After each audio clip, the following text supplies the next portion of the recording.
Nilinaw ng Ombudsman na kasama pa rin sa kaso ang 23 opisyal ng National Food Authority na binawi ang preventive suspension.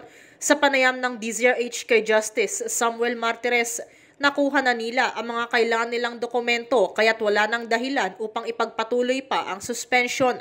Ipinaliwanag din ni Martires ang kanilang naging batayan kung bakit unang napatawan ng preventive suspension ang 23 NFA officials at kung bakit ito binawi. Ang preventive suspension, mga batayan, unang-una, malakas ang ebidensya na ikaw ay guilty. Okay? Pangalawa, isang doon, para hindi ka makaapekto o hindi maapektuhan ang investigasyon ng kaso habang ikay nananatili sa iyong trabaho. Pangatlo, yung dapat i-secure yung ng mga dokumento na kailangan namin makalap, kailangan ng investigador makalap, na hindi matamper yung mga dokumentong yon. At isa pa sa mga nasang-ayon sa decision ng Korte Suprema to prevent further malfeasance or misfeasance in office.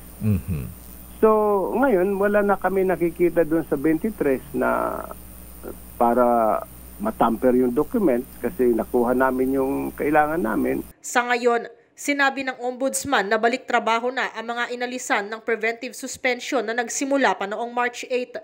Samantala, inihayag pa ni Martires na magulo ang pagkuha nila ng mga dokumento mula sa central at regional offices ng NFA ukol sa kontrobersyal na NFA rice sale. Nakatanggap pa umano siya ng impormasyon na hayaan na lang daw ang Ombudsman na kumuha ng mga dokumento sa field offices nito kaya walang nilabas ang central offices ng NFA. Nagkipagtulungan naman daw sa Ombudsman si Agriculture Secretary Francisco Chu Laurel Jr. Kaya lang duda siya kung sinasabotahe rin ba ng mga taga-NFA ang DA o sila.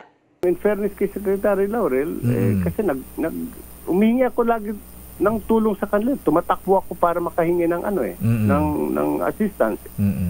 Nabibigay sila ng instructions sa NFA. Ang problema, kung sinusunod siya o hindi.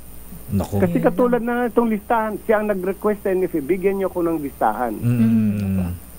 Binigyan siya ng maling listahan. Mali din binigyan niya sa akin, sa amin.